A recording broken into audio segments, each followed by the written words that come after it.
WhatsApp के ज़रिए से कोविड-19 वैक्सीन का सर्टिफिकेट कैसे डाउनलोड करेंगे।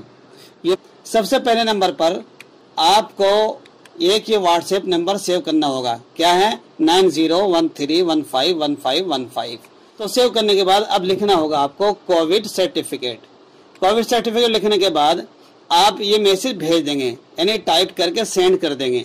उधर से एक आपके पास OTP नंबर आएगा। फिर वो OTP नंबर जब आएगा तो फिर OTP नंबर इसी व्हाट्सएप से इसी जगह पर लिखकर आप भेज देंगे।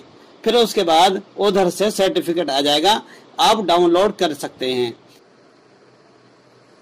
उधर से अब हमारे पास एक OTP आने वाला है, यह है 342868। अब देखिए मेरे दो हैं, एक मुख्तार अहमद का इस नंबर से, एक है मोहम्मद नौशाद का। तो मैं मोहम्मद नौशाद का करना चाह रहा हूँ नंबर 2 का, तो मैं नंबर 2 लिख के भेज रहा हूँ। तो उधर से अब कुछ सेकंड के बाद फौरन हमारा सर्टिफिकेट आ जाएगा। ये हमारा सर्टिफिकेट आ चुका है।